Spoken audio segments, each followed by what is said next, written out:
Okay. If I look at my time now, I think we can start our session. So good afternoon, good evening, and good morning, depending on where you're tuning in from. So good day to all of you who are joining us on this wonderful day. Now, my name is Doris Rebangira Parsons, and I would like to thank all of you for joining this webinar, where we will be discussing the electoral process with particular focus in East Africa. Now, I'm sure you have attended many webinars over the past couple of months. It seems to be the new way of communicating, and hopefully you are getting plenty of value from this new way of communicating.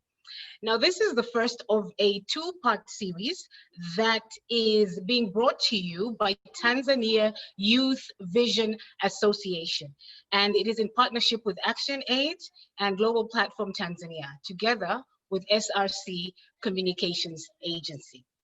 Now, before we proceed, I would like to take a few minutes to go through the house rules for today's session. Number one, we would like to know who is joining us today. So kindly say hello, share your name and the country that you are joining us from. You know, we'd like to know who we're virtually sitting next to. And also, number two, just know that it is only the panelists who are able to use their microphones. So for the participants, you will not be able to use your microphones. However, if you would like to ask a question, kindly use the Q&A box, which is somewhere below there. Use the Q&A box to post your question, and the moderator will pick your question and share it with the panelists so they can address it. Now, I'd also like to encourage you to share your comments. And for that, please use the chat box. If you notice, there's a Q&A box and then there's a chat box. For any comments, please feel free, post it on there, and the moderator will be picking up on your comments and make this a very engaging session. And last but not least, this session will be recorded and will also be available on the TYVA social media platforms once this session is over. Now, I'd like to kick off the session by asking you to participate in a couple of poll questions that will set the scene for today's discussions. Now, this poll is open to all participants, so feel free to participate, share your views with us so we can set the pace for this. Anno, please, can we start getting ready with the poll questions, please? There we go. And our first question is really just to gauge how our participants who've joined us today feel about this topic. And the first question is, how influential do you think you are in limiting corruption in your countries during the elections? So how influential do you think you are as an individual when it comes to limiting corruption in elections in your countries? First option, very influential, somewhat influential, not influential, unsure. Please tick the relevant box. We have about 30 seconds. So please tick. Panelists, you won't be able to, hold on, let me say. Okay. Sorry, that was my little friend who's come to visit. Doesn't know that I'm at work here, so. Right. Have we started taking? Yeah, can we share the answers to that poll question, please? Okay. Oh, okay, this is interesting. 0% do not think they're very influential. 50% of you feel you are somewhat influential. 25% feel that you are not influential at all. That's a pretty big number. And another 25% of you feel, you know, you're unsure, you're not sure one way or the other. Now, again, I say these poll questions are very important so that our panelists will have an idea about what our participants are feeling today. Shall we go to the next question?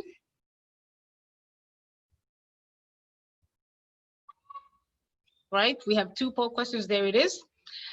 And this one is gauging our participants' experience when it comes to electoral corruption. Now, I know this could be a very controversial question, but nonetheless, it's very important if we're ever going to have a fair, elections going forward. So the question is, have you ever witnessed electoral corruption. In your time as a voter, have you ever witnessed or experienced electoral corruption? Yes or no? Simple. You've got 30 seconds, so I think we have another 15 seconds to go. Have you ever witnessed electoral corruption? If you've just joined us, please participate with the poll. All right, Anna, share with us the results. Wow, okay. This is profound. I'm sure our panelists, all of them, from the moderator to the speakers, are taking note of this. And a whopping 92% have said that they have witnessed electoral corruption, and 8% have said no. Now, this is very interesting because, again, it will set the pace to the discussions going forward. And at the end of the session, we will ask these questions again just to see if your views have changed. Thank you. Now, there's no doubt that corruption is a problem that is cross-cutting and has spread across every segment of our society and within the East African countries. As we may be aware that 2020 is election season across Africa, and voters across the continent will be heading to the ballot box to choose their leaders. Now, elections started way back in January with Comoro, and they will end in December with Ghana being one of the last countries to hold their elections.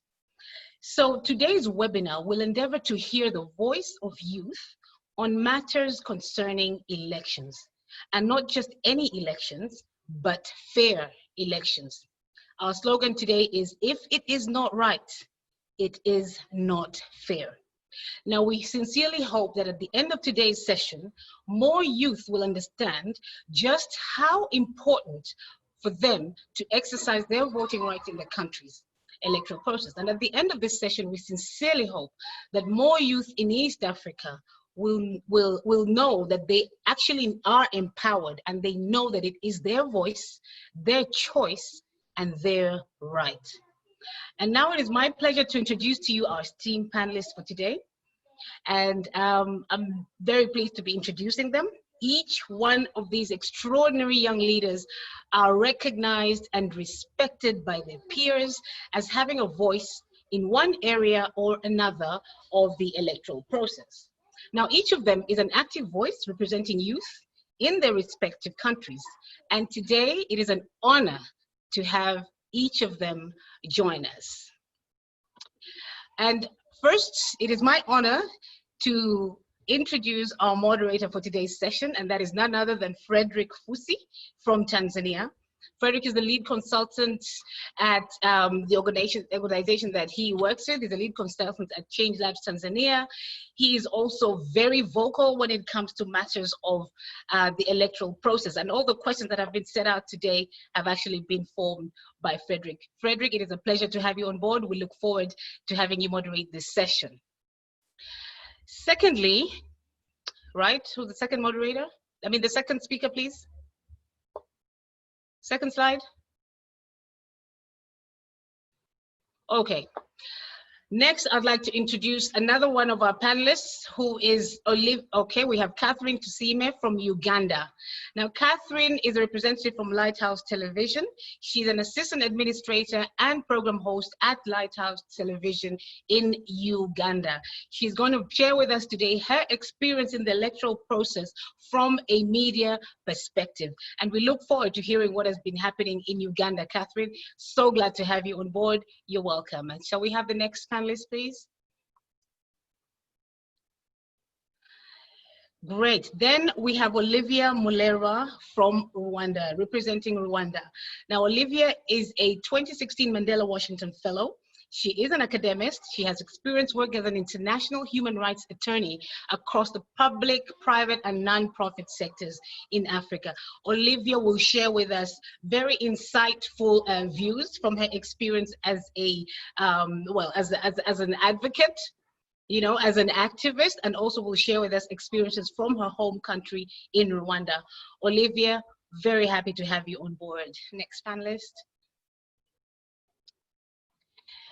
And next we have Abuta Ogeto, who the rest of us in the team here, as we've been organizing, we're saying that we're going to vote for you if you're ever going to be the next president of Kenya. So Abuta Ogeto is representing Kenya. He's a writer. He's also a researcher, and he's passionate about youth and rural development. So Abuta today is going to share with us his very passionate views regarding the electoral process, not just in his country, Kenya, but also in East Africa. Abuta, thank you so very much for joining us. Next panelist.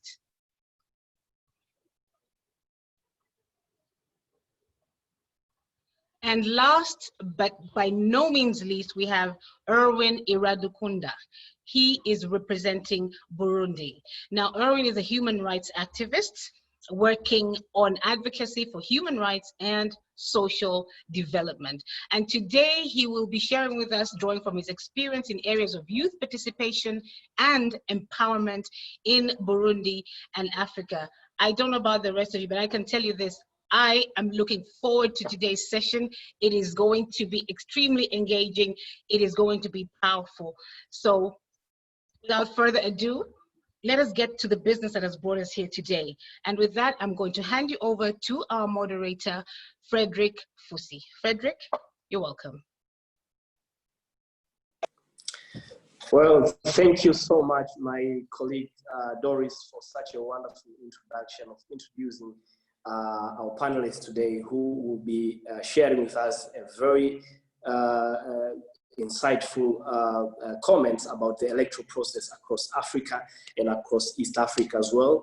As you may all know that in the entire continent of Africa, for the time being in the year 2020, as you may be aware that there are more than 22 countries across Africa which are holding elections into the year 2020. And as you may all understand that in East Africa, we have already had an election in the country of Burundi, which was in May 20th. And just recently, they just concluded the elections, and very unfortunately, they had their outgoing president dying, but they have already a new president coming in. Also, later this year in East Africa, we'll be having an election in the country of Tanzania in October 25th.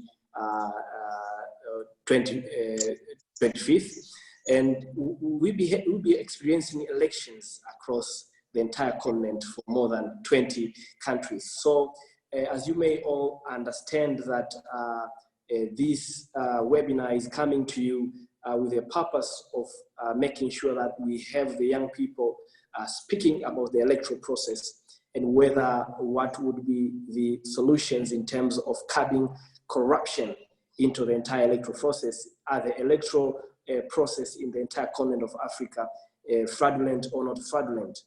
So we are joined with a number of speakers who will be sharing with us very insightful comments about the topic which we are having today. And as you may know that the theme for this webinar is, if it's not free, it's not fair.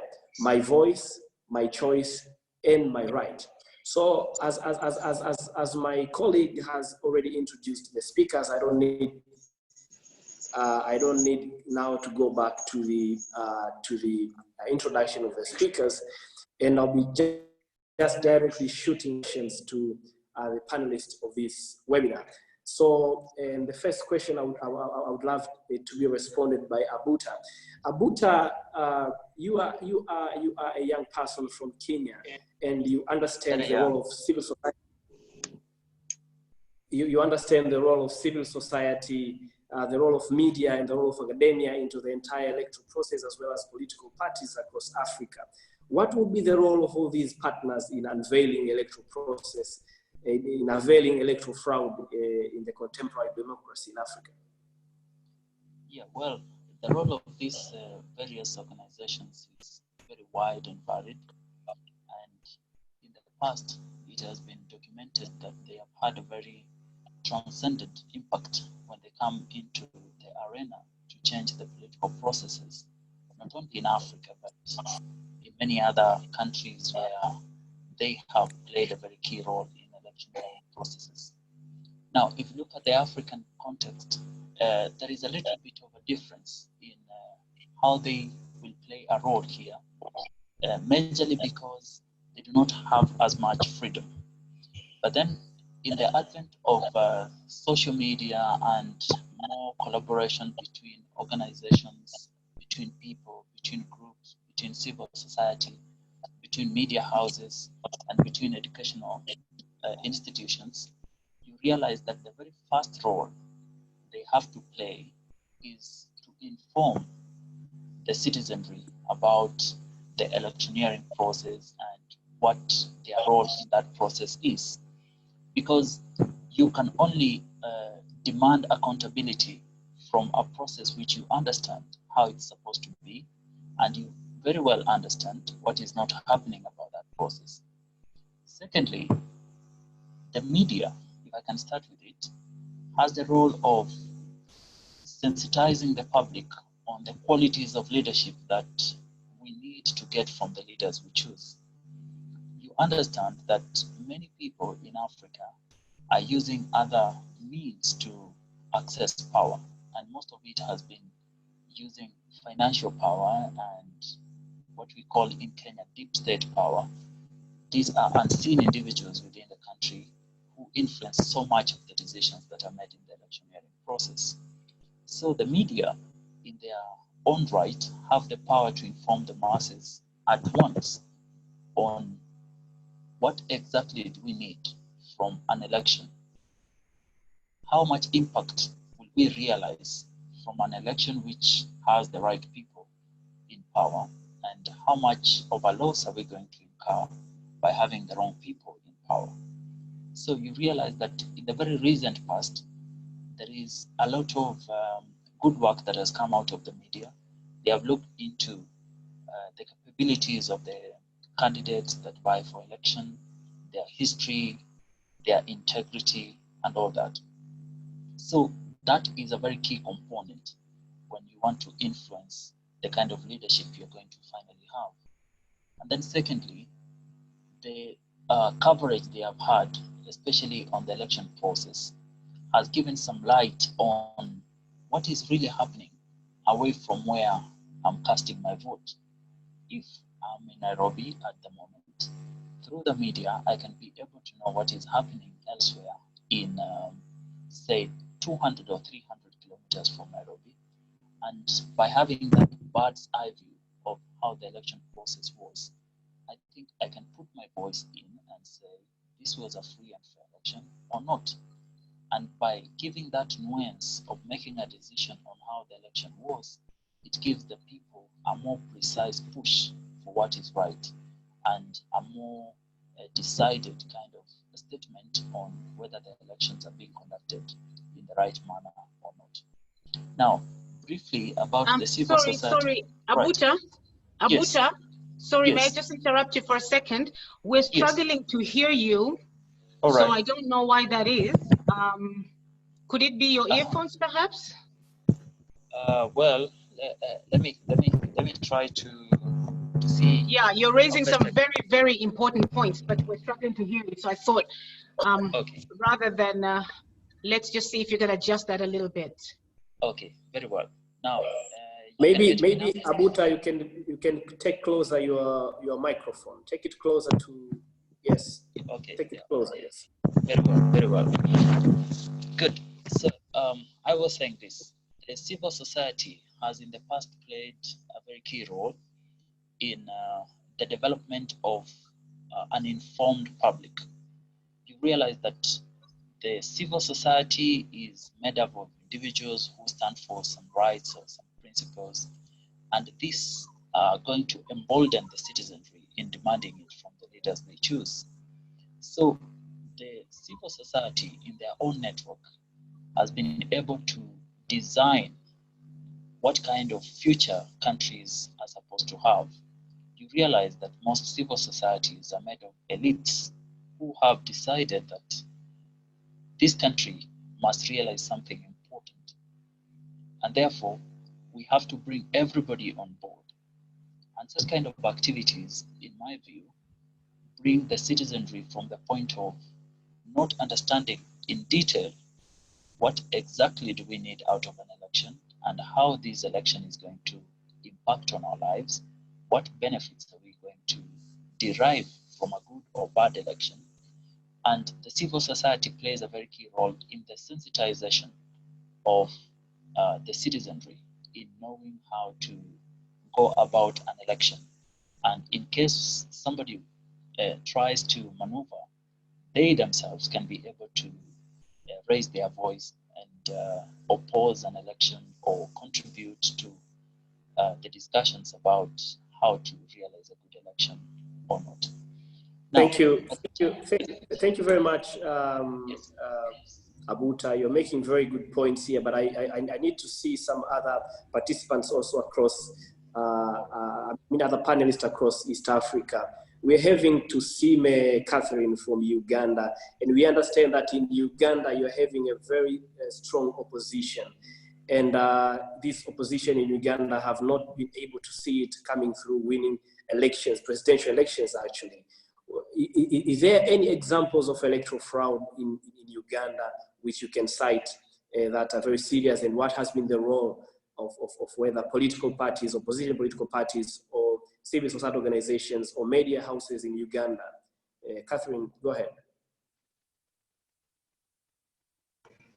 Okay, well, to start off, I'm going to give the role of the civil social organizations. Well, they carry out what they call sensitization, and they go from village to village talking to the youth about their different rights and how they can express their rights and not come off as violent youth. You know, there is a common misconception that youth are usually violent. So they teach them how to express themselves in a peaceful manner, and how to also participate in the elections, and how their talents can be realized. I'm going to give an example on the academia. In the election of 2016, now the opposition, Mama Mbabazi, took the ruling party, that's under President Museveni, into court. And now we see that the law students from Makerere University, they came in and they helped the court to see how they can handle the proceedings of the court, and to see how they get the fair rulings without having to tend to one side. And this helped the process a lot. Yeah, so that's my contribution. Thank you very much for building in to see me about the role of civil society and academia in Uganda. But recently we just had an election in Burundi, and we are joined with Irene Iradukunda from Burundi, and we understand that Burundi, it's a very fragile country, and when it comes to elections and things of the like. So Irene, what has been the role of civil society organizations and media houses, academia, and other political parties in the electoral fraud, in curbing electoral fraud in your country? Actually, I would say that we have no,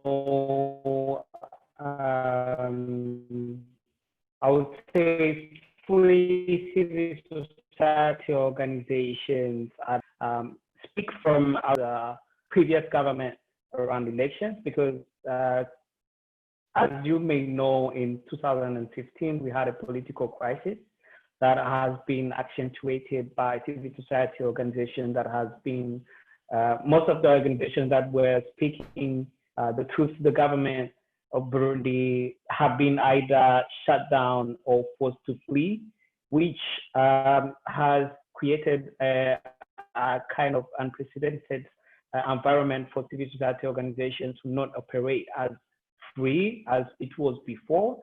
So therefore, there has been efforts from the government to control and monitor and document civil society organizations, which has actually resulted into a kind of, as we call it, gongos, governmental organizations, non-governmental organizations that are actually affiliated to the government in a way or another. So I would not say that the role of civil society and academia have been felt during our past elections so far. Okay, thank you so much, Irene. And I would need also Olivia Murelwa from Rwanda to, you're a human rights lawyer and an attorney. What is the legal structure in your country, Rwanda, in terms of accommodating procedures for candidates of whatever levels to file any case on electoral fraud? Yeah, absolutely. You know, good evening, everybody. It's such a pleasure to be here with you all. Let me speak, well, to the electoral process in general. I think that, I mean, Rwanda, of course, is a democracy like other countries in East Africa. And definitely, you know, in cases of electoral fraud or suspicions of such, you know, individuals, opposition political parties and others are welcome to, you know, go to court and seek redress in that way. But let me also take a step back and talk about, you know, how important the role of, you know, specifically academia is in terms of, you know, promoting democracy and ensuring, you know, young people are really aware and active in the electoral process. I say that because I think for most of us young people, those of us who have gone through universities, we know that it's kind of through that university experience that you begin to be awakened to this idea of, you know, citizen participation and activism, and what does it mean for you as an individual, you know, where is your place in all of this? And through that, you know, through that sort of free space to kind of learn about your own country and the process and everything that's going on. And then you kind of begin to think about, okay, where is my place in all of it? What is my role, right? And so there's that piece of individuals, individuals holding the state accountable, right? Holding the people in authority accountable to make sure that they deliver indeed, you know, free and fair elections, but, you know, deliver on the democratic processes in general. Thank you. Olivia, if I may to ask you the next round of question. You have been in America and you are trained in America, and you have seen the type of Western type of democracy which is advocated across African continent. Are the African countries adopting to the Western imposed democracy, or you have seen they have developed its own form of democracy in Africa? Because we see a lot of African presidents overstaying in power for so much time, and actually they call it democracy. What's your view about this? That's a great question, honestly, and I think it's something as young people in Africa. I hesitate to call myself a young person because I think I'm on like I'm on kind of the later end of that spectrum. But you know, for the sake of this discussion, as young people in Africa, I think we ask ourselves this question all the time, and I certainly ask myself this question. But if we can take a step back and think about what is democracy, what does democracy mean, right? So in its simplest form, it's simply the right to choose, right? And indeed, it's important that we're talking about it right now in the context of the electoral process, the right for people to choose their leaders, right? Whether that's at the local government level or, you know, higher up president and what have you. Now, if we say that that's what democracy is, then on the second part, if you look at what are the countries we look to and say, this is a democracy that we admire, right? A lot of us, you know, we look to the US and we look to countries in Europe and so on. But if you look at the way the particular democratic processes evolved in these countries, right?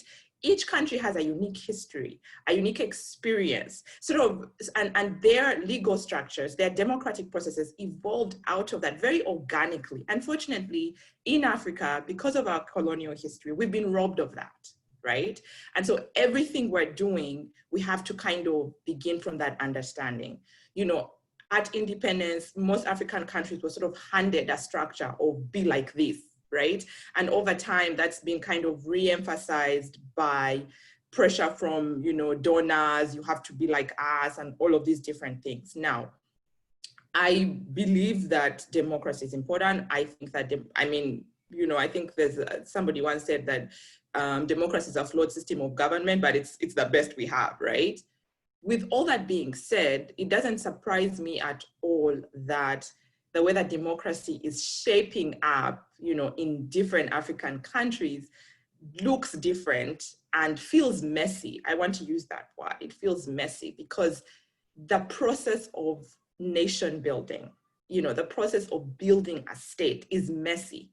You know, you don't come from 0 to 100. I spent a lot of time in the US recently, and there's so many things we can criticize, you know, even about just the electoral process in the US, the democratic process in the US. You know, I won't go into the details of that.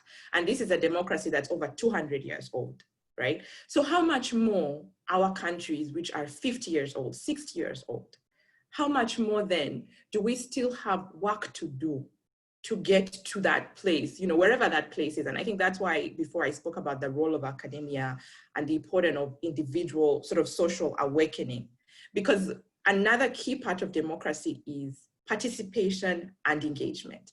As individuals, we have to participate in the process. I actually believe that voting should be compulsory and people should be jailed if they don't vote. And some countries do that, like Australia and so on. Because I think that if you don't participate, then, you know, the rest of us who do are also affected. Because if you have an electoral process and you have like a 20% turnout, what does that really mean? You know, a 50% turnout, you know, are people's voices really being heard? So all of that is important. But going back to your specific question about term limits, right? I want to speak to that because I think that's an issue for us, you know, for whatever reason in African countries.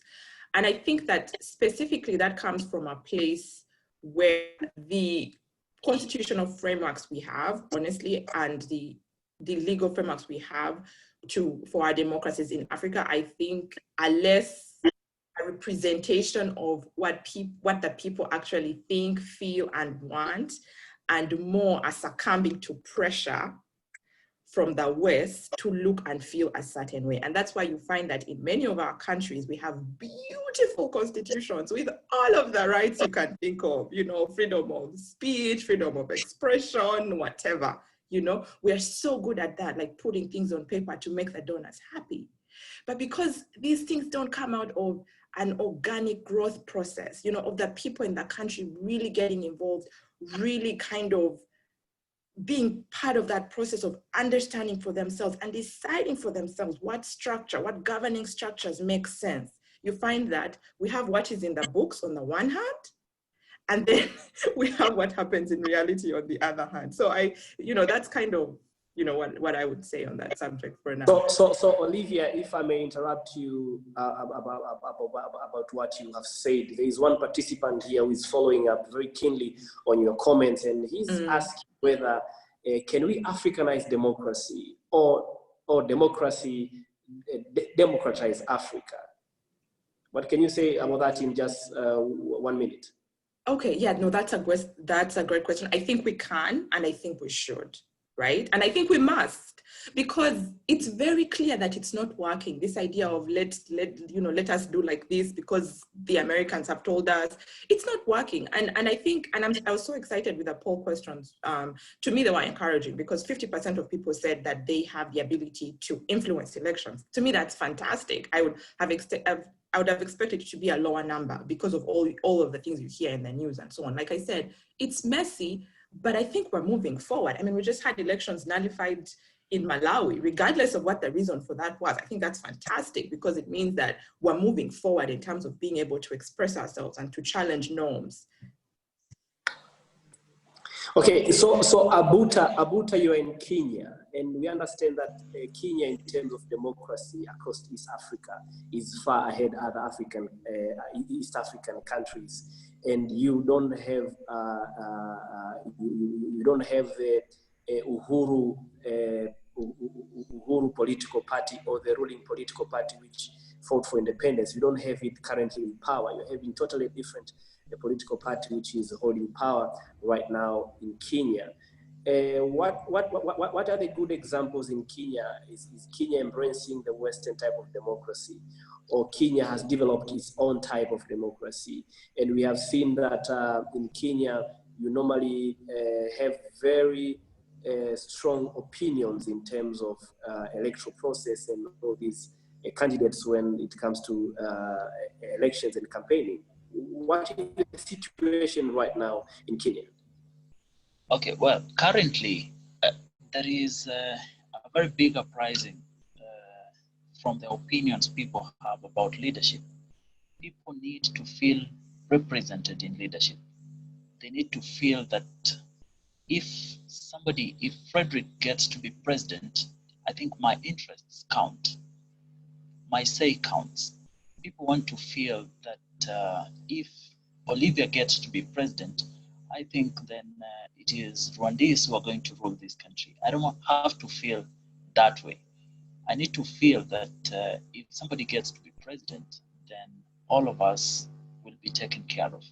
That kind of thought is shaping up right very well. Now, if you compare that one to the kind of democracy that Americans and the British and the colonial masters left us, is the sense of we really need to continue this type of colonialism.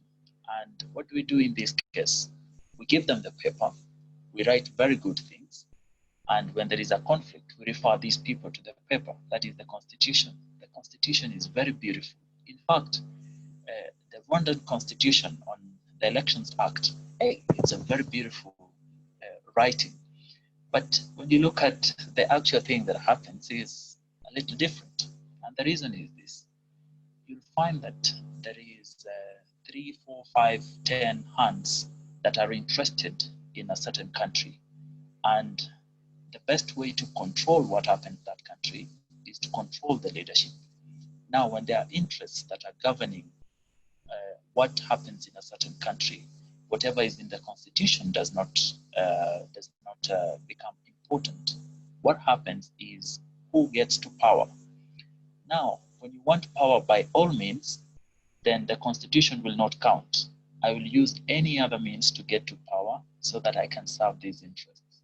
So when people realize that these people are serving their own interests and some other masters, then they begin to have some feeling of, I think we need to feel represented here also. And that reflects in the choices they make, they write, the way they interact, and the leaders they choose.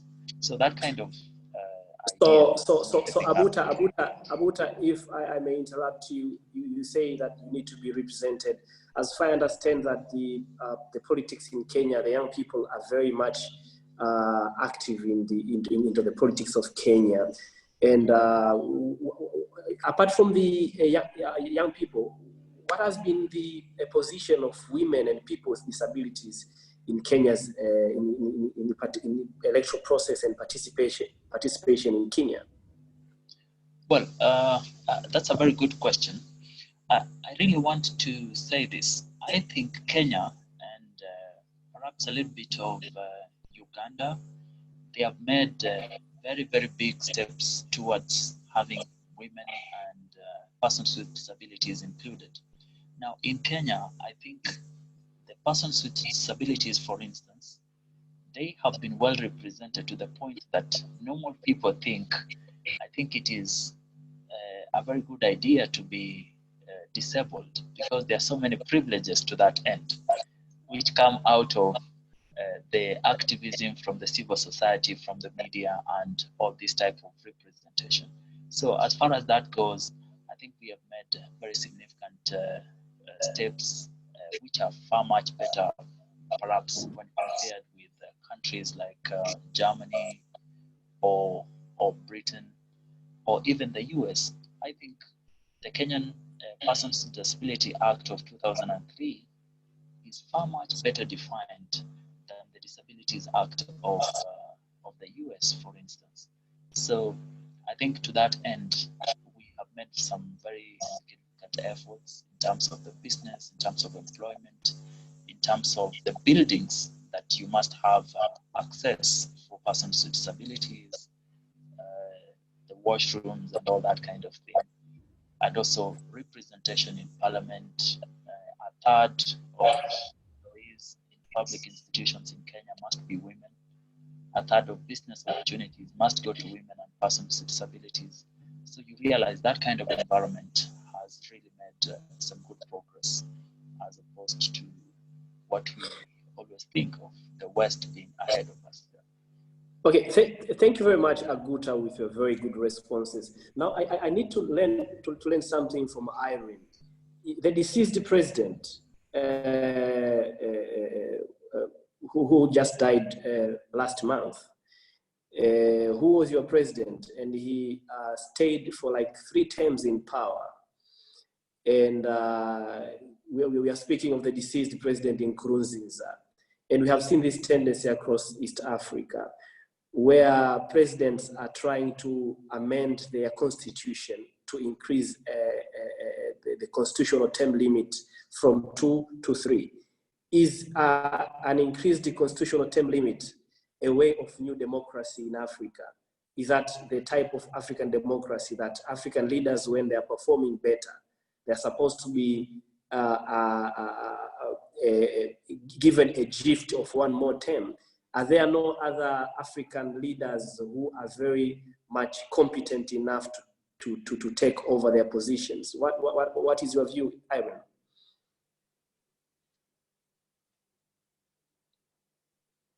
Thank you very much.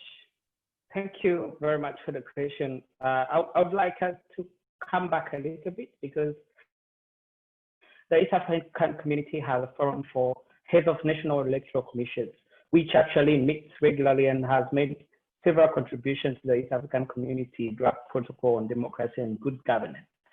But the thing is, the draft protocol addresses the issues of democracy and democratization processes, and in terms of the Article 7, which speaks around institutionalization of democracy. But the first priority is given to establishing independent and well-funded electoral management bodies managed by members transparently appointed on basis of merit, gender equity, and professionalism. But here, let's say we have a kind of an East African community overall body that would actually speak even to in-country management bodies, but there is no actually evidence of pressure from regional organizations for improvement in the election management boards in the partner countries. So for me, I would say, speaking to the issues around term limits, until our states as members or partners to either sub-regional or regional organizations, and there is no accountability or even transparency coming from the states, no pressure from the regional bodies, I think we are still going in the same kind of cycle, because then issues around, one would argue around sovereignty of the state. So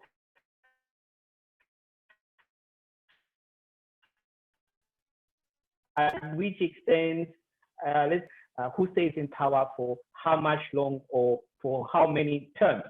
So I would say by allowing as citizens our states to act rogue and with the complicity of regional organizations or bodies, I don't really see this trend of leaders changing constitutions or overstaying is about to change anytime soon, because we know already the processes in appointing the members of the electoral management bodies. It comes from the cabinet, and then it goes to the Senate, and it goes to the parliament, and then members are approved. But let's ask us this question: who appoints those people into those bodies who are supposed to actually speak on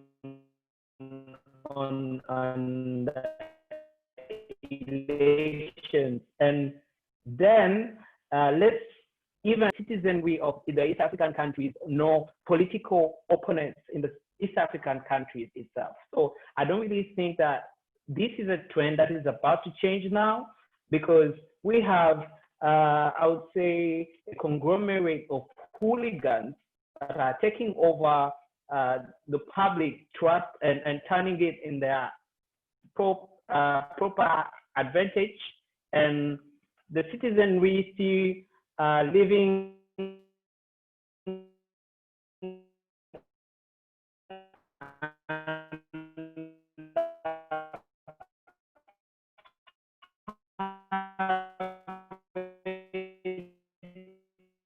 Irene, I can see I can see you are breaking.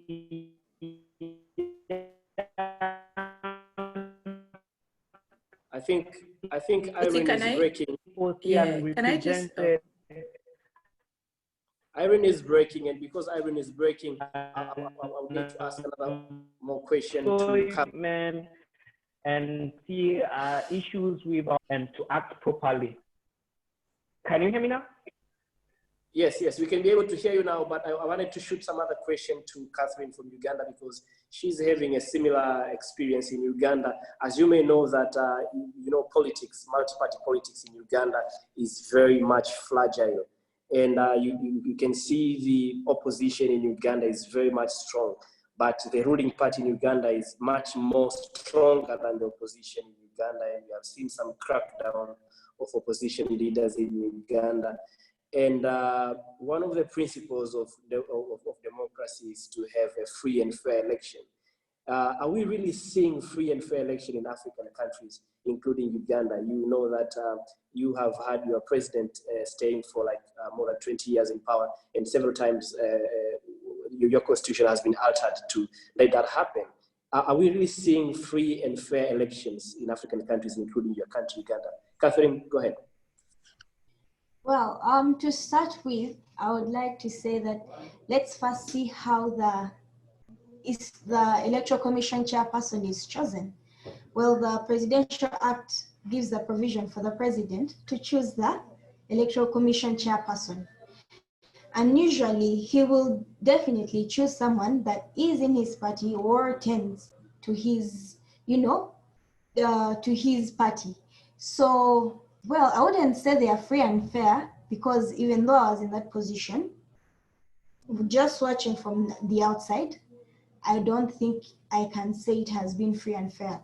Then also the fact that majority of the bodies that govern, that are supposed to safeguard free and fair elections are not independent.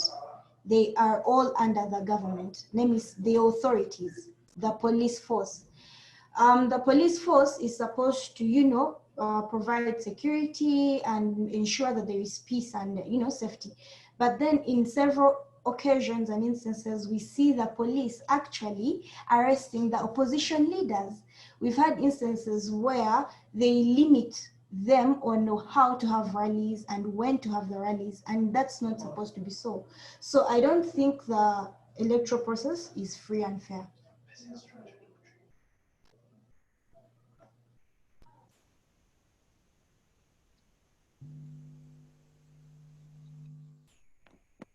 Your mic is off. Fusi, you're on mute. Okay, I'm sorry. So, Catherine, that's a very good comment about the free and fair election in Uganda, and we have seen this coming through in the entire East African countries. Now, when it comes to the issue of free and fair elections in Kenya, we have seen the opposition in Kenya trying as much as it should be, trying to get to power, and we have seen a very prominent Raila Odinga trying to get into power, and now he had the handshake with the president Uhuru, and as you may understand that the BBI is now a vision to be seen as a very critical process of sharing power in Kenya. Can we use this type of negotiations and agreements as part and parcel of spearheading free and fair elections in African countries, including Kenya? Aguta? No. My answer will be no, and a very emphatic no. We do not need to have this kind of handshake and sharing of power. I want to speak because I have written extensively on this and I've been arrested many times for writing about it. Now, let me bring a perspective here. in Kenya, as in many well-resourced countries in Africa, people seek presidency not for service, but to have a control. Now, when you have all this control, then what do we have? An imperial presidency. An imperial presidency in the sense that you are the person who determines who gets a job in that country. You are the person who determines who gets business opportunities in that country. You are the person who determines which opposition leader will have food on his table, or who will not have his children go to school in Kenya, and all those things. You will even determine how much resources will be allocated to some regions, say, where the opposition leaders come from. Now, when you realize that the president has all this power, why does the opposition want to share in the power? Because they realize that in sharing this power, then we can be able to negotiate our part. We will be saying, well, if you want us to join you, then I think we need some resources allocated to this area. We need this share of government jobs. We need this share of government business opportunities and that kind of thing.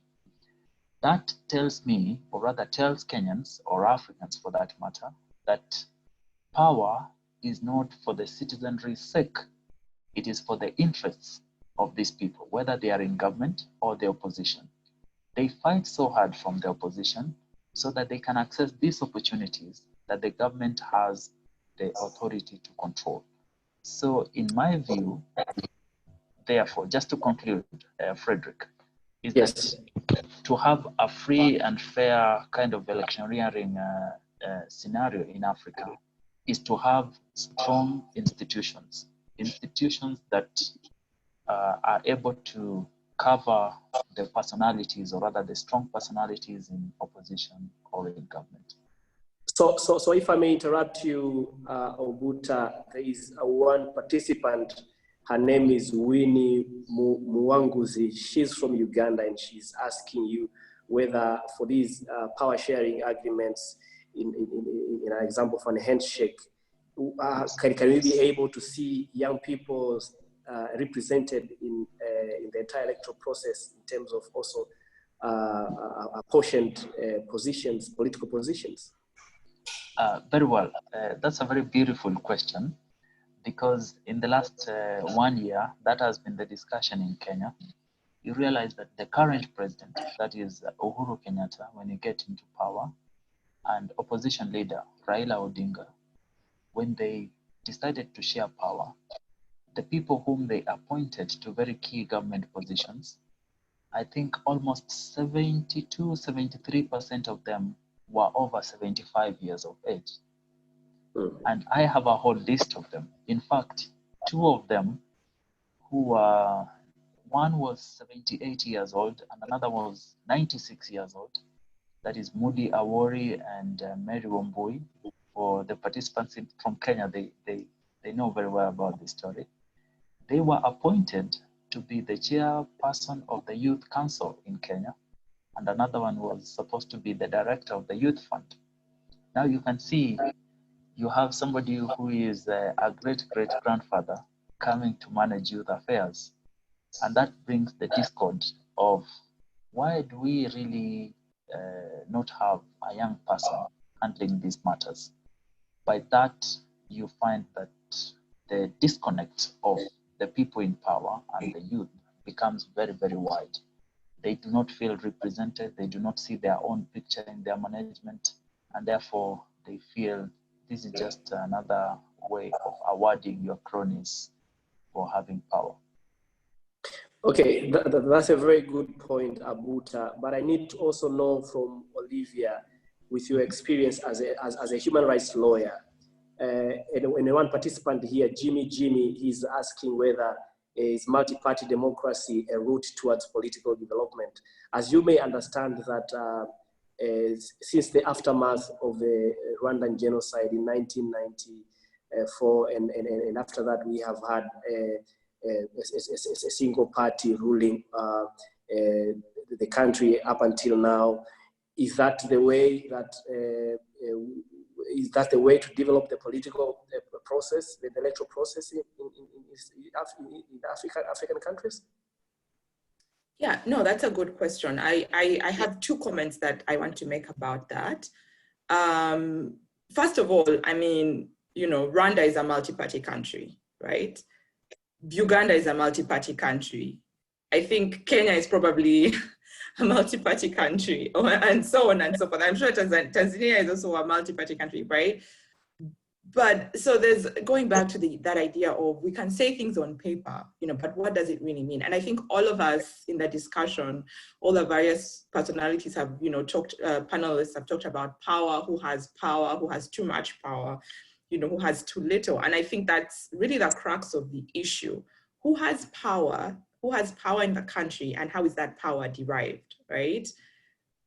So I grew up in Uganda and studied law there, so I'm very familiar with the legal structure there as well. And there's this beautiful phrase at the start of the constitution, I'm sure Catherine will agree, that we the people, right? And then blah, blah, blah, blah. And the idea that, you know, the people, because it's a fundamental tenet of democracy, right? That power rests with the people.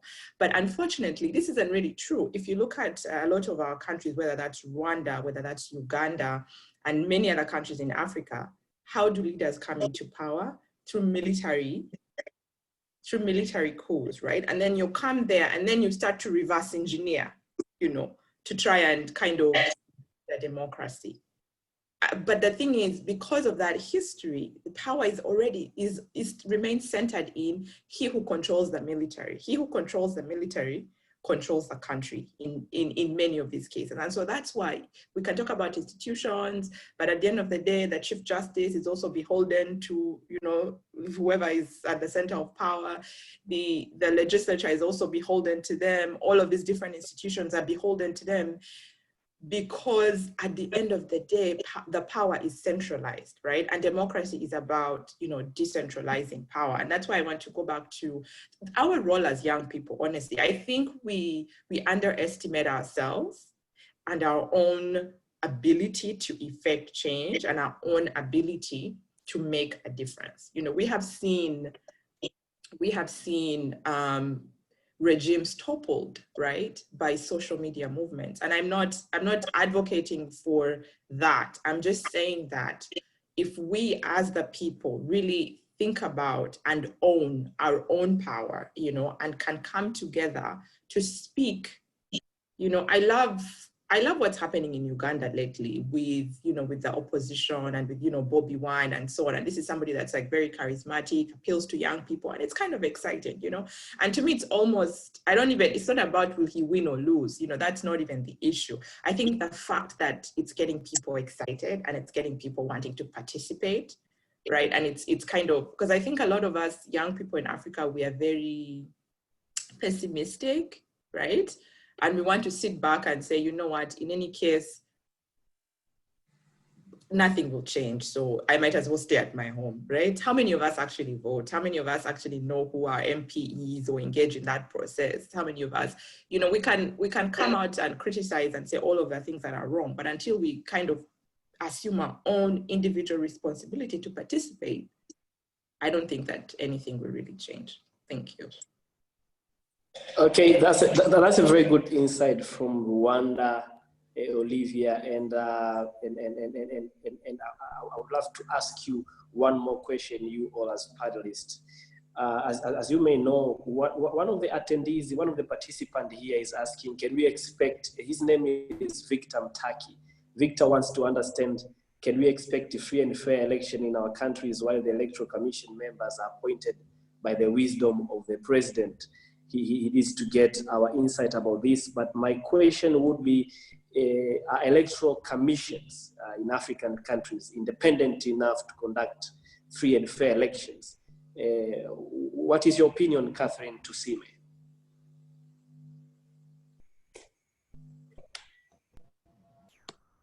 Well, I don't think that the electoral commissions in African countries are independent enough to conduct free and fair elections.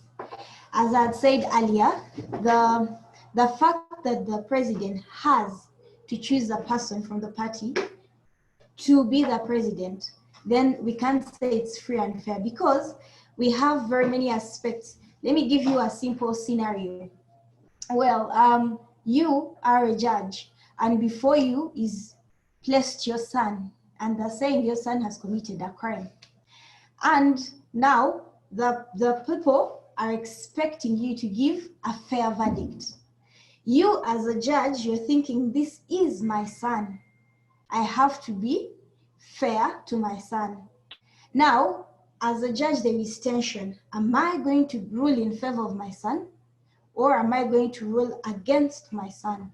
That's the same scenario. If you are appointed by the ruling party, there is that tension of my life. You're scared about very many things, the outcome of the election. Even if you refuse to abide by the ruling party, you also know the outcome. If you're replaced, still they'll put someone who adhere by their policies. And the fact that Electoral Commission its enforcement is quite weak. Let me give you an example of what happened recently in Uganda in the 2016 elections. We saw people who were actually voting and they weren't in the registrar. Now, this is supposed to, the registrar is supposed to be vetted earlier, and no one is supposed to vote without a form of identification. But well, here we are, I'm voting, I don't have a national ID. You're not asking me why am I voting without a national ID? Then we had cases of people voting in more than 5 locations. And this is supposed to be controlled by the Electoral Commission, right? They are supposed to reduce and make it fair. But then no one is there to watch who is voting and why are they voting. Then we had cases of foreigners actually voting in the Ugandan election. Then we also have cases where in some places where, let's say, the ruling party isn't popular, we shall see, let me give you an example of some village down in where it has more cows than people. But when the results came out, it had more votes than the number of people in the district. So then how does the Electoral Commission come out and say, this is what came out of this polling station? Yet these are the people that are supposed to ensure free and fair elections. Yes. Okay, I've seen one of the comments from, I think, Turkey, who wanted me to comment on the Tanzanian case. Well, in the Tanzanian case, very quickly, elections in terms of parliamentary elections can be challenged into the court of law, even if the Electoral Commission won't be fair enough. These election results of parliamentarians can be challenged into the court of law. The only challenge that we are having in our democracy right here is the presidential election cannot be challenged in the court of law. We have had very good examples in the SADC countries, for instance, Malawi, where you have seen the court has been given a constitutional mandate to be able to, one can file a petition, and this petition can make the court outrule the decision of the Electoral Commission. So we need to see this type of provisions in the constitutions of a number of African countries, including our country, Tanzania, where you have seen the constitutional explicitly and deliberately saying that the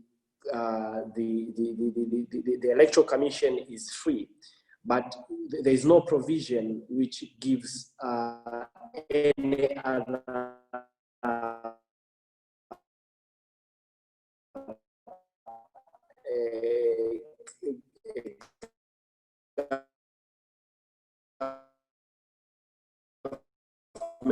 organ and authority to be free in conducting its affairs in the entire countries of East Africa. They have provisions where the presidential elections can be challenged into the court of law, so that this can make the electoral commissions in our countries to be seen conducting the elections into a free and fair manner.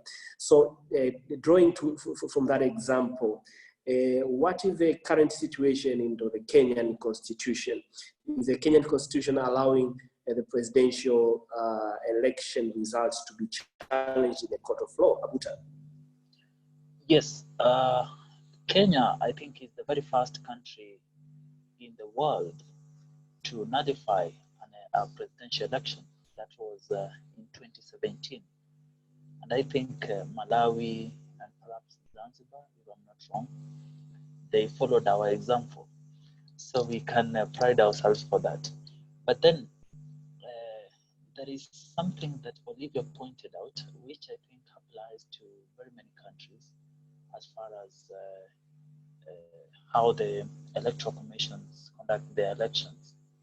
Now you realize that the politicians who come to power, there is one thing that is very identical to almost all African presidents, perhaps except Tanzania and South Africa, which have a stronger party system, is that in the other countries, the person is much stronger than the electoral commission, is much stronger than the institutions that govern elections in that country, is much stronger than government agencies.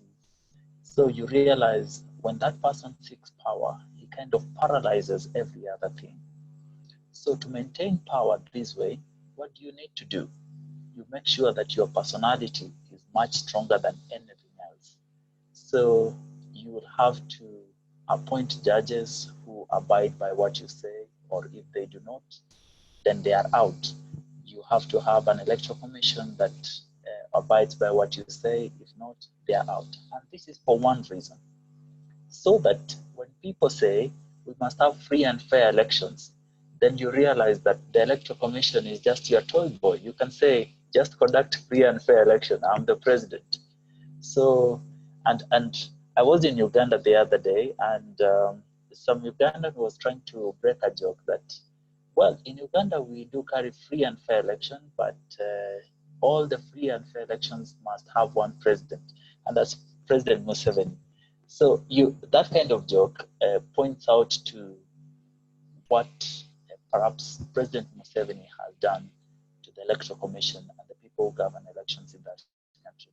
And that can also be said about Kenya to some extent, only that the judiciary is coming out much stronger, and for the reason that it is not appointed by the president, it is appointed by the Judicial Service Commission. People are vetted. And now when you realize that the president does not have influence in that circle, you realize that institution becomes strong. And that is how the election came out to be nullified in Kenya. So you can see how a personality can affect so much in a country. So perhaps that would be my idea of how stronger institutions can play a part in free and fair elections. Well, I want to thank you so much for your very good contribution, Abuta. But I need to hear also from Olivia. When you're having a president, for example, in your country, winning an election with over 90% of votes, when it comes to the issue of data contamination in terms of election results, presidential election results, contamination, fraudulent activities, is it really possible for a candidate of a president in an African country where we see a lot of people want to achieve their dreams of becoming president, and we're having someone winning an election with over 90% of votes? Are there any data contamination, and are the electoral commissions really credible enough to conduct free and fair elections in our African countries? I mean, that's a good question. And I think at the end of the day, I don't think that there's any electoral process, right, that is without some type of irregularities, right? But if you study even constitutional cases challenging elections, at the end of the day, the decision of the judges always comes down to, was there such irregularity to the extent that it significantly impacted the outcome of the election, right? And so definitely Rwanda is also a growing democracy. So I cannot say that, everything is always completely perfect and there are no errors and so on. But I will say this about civic education in Rwanda generally. You know, there is this culture of community and people participating. For example, we have Umuganda, which is something that, you know, happens once a month, and you know it as a place, you know, at a time when people get together to clean, but it's more than that. It's a time when communities come together to talk about the issues that impact them. And through that, there is this sense of kind of mutual responsibility, right? For the governance structures, for outcomes, and so on. And I say this because I've lived in both Rwanda and Uganda, and I can see the difference. Even if you look at in terms of voter participation and voter turnout, it's definitely higher. You know, in Rwanda, most adult people will vote, because if you don't go to the polls, you know, it's kind of like everyone will be looking at you like, okay, why didn't you go? Why, you know, so there's that kind of, you know, so there's that kind of sort of high level of participation in the electoral process. So definitely that, but also in terms of one person winning the majority of the votes, if you look at the quality of the opposition, right? The quality of opposition that exists, I would say that as far as, at least from my experience of Rwanda, I don't think that the opposition so far is maybe, I don't want to say mature, but prolific enough to really engage and interest, you know, the public. I would compare it to Uganda again. You know, a lot of Ugandans, yes, you know, a lot of Ugandans, you know, even, I want to say even 5 years ago, a lot of people would say, or 10 years ago actually, would say that even irregularities notwithstanding, Museveni would still be the most popular candidate, right? So I think at the end of the day, we need to look at how is the opposition itself structured, and is it enough to, are people really excited about those candidates? Do people really want to get behind those candidates? And in some cases, the answer is no, right? In some cases, you see one party continuing to prevail because the opposition is not coming together. To me, and look at Kenya, for example, you know, for there to be a final change from, you know, the Moi regime and so on, there was a kind of coming together of opposition that needed to happen. And I would argue that if that hadn't happened in Kenya, maybe Moi would have been president until he died, and then, you know, something else would have happened. And so that's also a challenge that our opposition parties have. They themselves struggle with being able to come together, you know, to form a cohesion. Because if you're trying to come against an incumbent, you know, if you're trying to come against an established incumbent that, you know, a lot of people still believe in, a lot of people still like, a lot of people still support, there has to be a level of organization and cohesion in the opposition, which we're not seeing in many of our African countries today. And that's why, you know, an incumbent can end up still winning elections, you know, with such huge majorities. Olivia, you have raised a very important issue here when you say that the quality of opposition is somehow in question.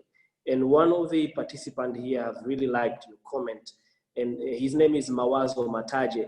And Mawazo really wants to understand who set the parameters for free and fair elections. And on top of that, my very specific question to you, and if you're answering that of Mataje as well, who is dictating the terms of political landscape for the opposition? Is the enabling environment for political parties fair enough to enable all the political parties to have a fair playing ground into the African democracies? You know what, that's a great question. And I don't want to say everything is absolutely perfect. And I think in different countries, the environment is different. But honestly, my biggest challenge so far in looking at, you know, opposition and opposition parties is that often, you know, they're cut from the same cloth, right? So people are coming up to say, oh, you know, we're providing an alternative form. But then when you go deeper, you see that actually, you know, these guys they're the same. Usually they're the same generation, they're the same age, you know, they have a lot of the same ideologies. And the only thing they are putting forward, you know, for the public is that I'm just a different face. And so it's hard to be convincing, and it's hard to engage, because remember that at the end of the day, you have to come up as as a political party or as an opposition individual, but then you also have to be credible and you have to build grassroots support. You know, people have to actually believe in your ability to do something different, to actually lead the country. And in a lot of these places, that's not the case, right? And when we talk about enabling environment, in most African countries, including Rwanda, including all other countries in East Africa, we have a multi-party system. At least, you know, as imperfect as it might be, we have a multi-party system, we have political parties that exist, but a lot of these opposition parties, you know, first of all, it's a part-time gig, right? They remember when it's like the time of election, and yet to do the kind of mobilization that you need to do to get people, you know, to have a proper political agenda that you can get people behind, that people can say, okay, this is what this party stands for, and this is what they've stood for the last 5-10 years. It takes time, it takes work. And I have not seen that. Okay, that's a very good comment, Olivia. Well, and we are also joined here with a very renowned political commentator from East Africa, Tanzania. His name is Professor Azaveli Lwaitama, and he's very much proud that the East African youth are really engaging into finding solutions for electoral fraud across East Africa. And he's saying that he thinks that Kenya is far more ahead in terms of upholding the best practices in having free and fair elections. So he's asking the Tanzanian youth to swallow their pride, to swallow our pride, to our national pride, and humbly learn from constitutions of other neighboring countries. He mentioned Burundi and Rwanda. So from these comments of Professor Azaveli Lwaitama, I would love you to make a final round of comments to conclude on your comments based on what Professor Lwaitama said, that we really have things that we can learn from each other. What are the things that we think we can learn from Kenya? What are the things that we think we can take away them from Uganda? And what are the things we can take away from Rwanda and Kenya either way? So back to my friend Oguta, what is a very good example which you can learn from Tanzania, for instance, as you're concluding? Go ahead. Good. Well, I really love Tanzania's political behavior as a person. And I think it is because Nyerere, the founding father of Tanzania, was not founded by the colonialists. I think there is a sense in which he was self-made as a president. And on that note, I'd like to perhaps run your mind through the African leadership. You'll find that every dictator that ever visited this continent was in one way or the other made by the colonialists. Perhaps if you can run through your history, the people who rose to leadership by being supported by Africans did not really become dictators. I did not know whether you might have looked into politics that way. But then Tanzania has a very good political party system in the sense that the party itself is able to choose whom they want to be the next president. And by so doing, even politicians from very small parties are able to achieve so highly in the political field. And very small tribes from Tanzania can become president, unlike, say, Uganda or Kenya, where the greatest tribe is the one which has the highest chance of producing the president. So to that end, I think Tanzania is much ahead in the Eastern Africa region. Secondly, in Tanzania, as much as it's a multi-party country, there are fewer political parties in Tanzania than in Kenya and Uganda, maybe. So you realize that in Kenya, multipartyism is abused. We over-multiparticized Kenya so that no party will really be very strong. And when no party is very strong, the politician becomes the stronger person. And that brings the sense of who is stronger between this and this. But when you go to Tanzania, it is CCM and Tundu Lissu's party is called Chadema. Yeah. So you realize we are discussing parties instead of personalities. Thank you very much, Aguta, for very Yes. good 2 lessons learning from Tanzania. One, you said you're considering Mwalimu Julius Nyerere as a benchmark or a beacon or an example or a standard of good leadership across Africa. And I hope all the other countries can learn from Mwalimu's leadership during independence, when he wanted all the other African countries to be liberated from colonialism. And the other point, very good one, which you have raised about political parties forming coalitions instead of having a lot of political parties, which would not bring any political sense. The issue of building coalitions. Now I'm coming back to Irene in your country. What are the things which you can learn from Uganda and Rwanda, for instance, in terms of forming political coalitions, or anything you think you need to you have learned as a young person?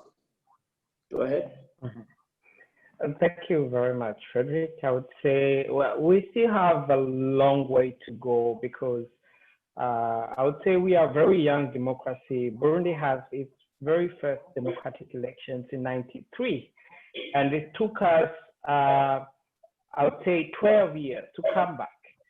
And yet, the president that has been overstaying is justed. So to me, I just consider that these are our third kind of elections in Burundi. And there is a lot we can learn from the region, especially in terms of political parties forming coalitions and young people being given instances in the political institutions evenly.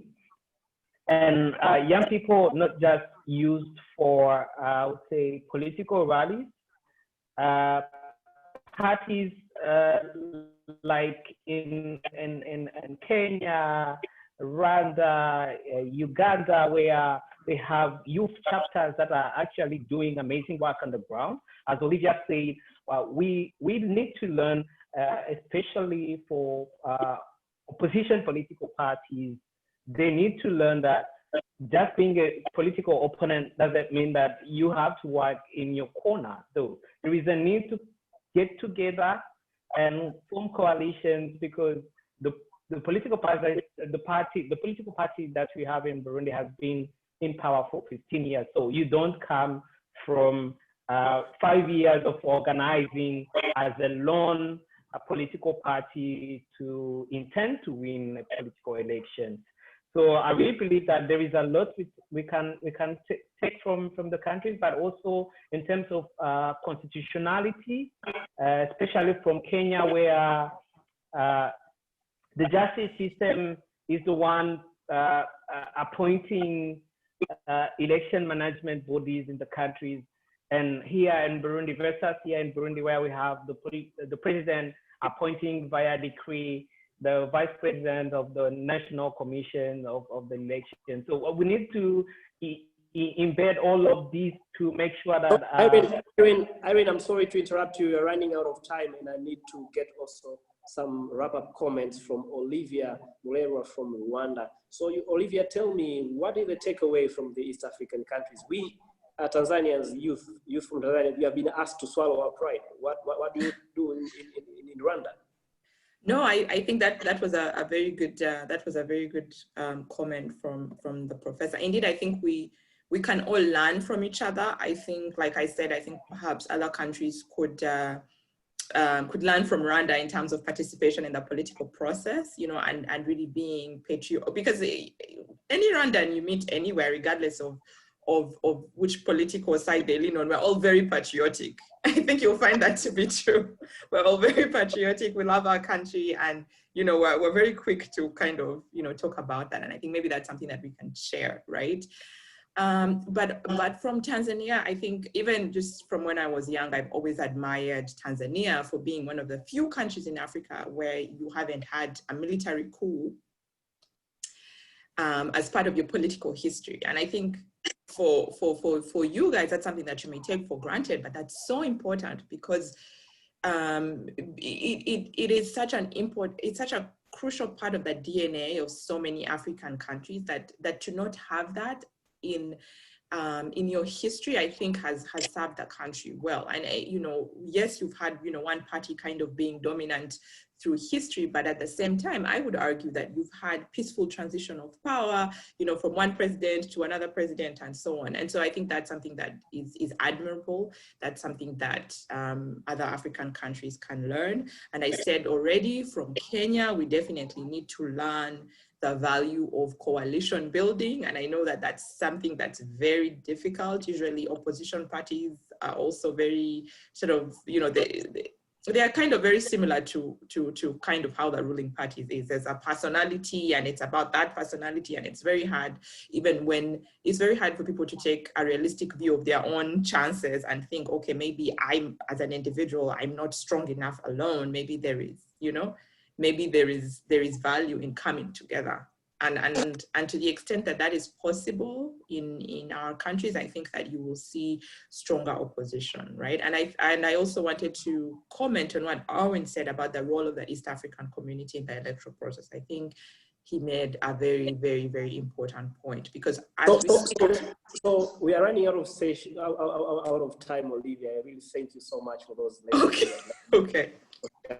Now I want Catherine to see me to conclude. You know, Uganda is a very beautiful country, and in some ways, in 1970s, our country Tanzania helped to topple the dictator in Uganda. What are the good lessons that you're learning from other counterpart East African countries, you as a young person in Uganda? What I have learned is that majority of the Ugandans have a preset mind that regardless of their vote, there is always going to be a winner, and that is the incumbent. But what we should pick from today and from other countries is that regardless, our power is in our hands. We should go out there and vote. Don't sit back and be like, I don't have to vote. I know what the outcome is going to be. Maybe your vote could change everything. I mean, majority of the youth, they attend the rallies, but when it comes to voter turnout, they are nowhere to be seen. So I urge Ugandans to go and actually vote. This time, maybe if our voter turnout is higher, then we stand a chance to win the election. Thank you so much, Catherine. Taking away from Catherine this night, Catherine just said your vote counts, and your vote can change anything across East Africa. As we are concluding our session, we really had a very wonderful session, and we hope that you will be having a lot of takeaways from this electoral process, electoral fraud in East African countries, my right, my choice. And we understand that you have learned a lot from our panelists today. And as we are concluding, I would love to take this back to the organizers of this conference, CRC. And CRC, they have asked me to request you that there will be a questionnaire on monitoring and evaluation, which you have to complete. So as I head over back to CRC, Doris, you may please proceed. Thank you so much, all participants across East Africa, young people, for joining us for this webinar. We hope that we can meet you next time for a very vibrant and insightful webinar next time. So thank you so much. Doris, now you can take ahead. You can take over and go ahead. Thank you. Okay. Wow. What an exhilarating session. I mean, I personally have learned a lot. And first of all, I'd like to say thank you to all our participants for the engagement, for all the comments that were coming through. I'm sure we weren't able to address all the comments because they kept coming. And I thank each and every one of you. Hey, thank you so much for your comments. Thank you for your questions as well. And I'd also like to thank our panelists. Wow, well done. Those were some pretty difficult questions, but you did well and you did them justice. Unfortunately, we've come to the end of our time. It would be great to have another 50 minutes, but we cannot. We do have to end now, but we thank you all so very much for joining. Thank you so much for participating. Now, another very special thank you I must give to the actual organizers of this event, and that is Tanzania Youth Vision Association, in partnership with ActionAid and global partners, as well as SRC Communications Agency. Thank you all so very much. And what I would like to say is, for all of you who have joined for this session, Please be on the lookout. There will, this, as I said earlier, this is part 1. There is going to be a part 2 to this session, and that will be in the next couple of weeks or so. So we'll be sending you all the information on that. And also, before you leave, there's 2 things that we would like to do. One is to run a final poll, just to see if your views have changed from when we started the session, and if they're different now that our speakers and panelists have shared their views. So we're going to share the poll. And lastly, before you check out, there will be an evaluation form just to get your feedback on the topics that were discussed today, as well as future topics that you would also like to be addressed. Remember, I did say that 2020 is election seasons for Africa, and it is your voice, it is your choice, and it is your right. So just remember, your vote counts and it can make a difference. So now, Anno, if we could please go to the poll question. It's very interesting to see if our participants' views have changed. So here is the question we asked at the beginning of our talk today. And we asked you, how influential do you think you are in limiting corruption in elections within your countries? So take a moment right now to cast your vote. Do you think you're very influential? Do you think you're somewhat influential, not influential, or are you unsure? You have 10 more seconds. So if you haven't cast your vote, cast it now. Anno, let's have the results.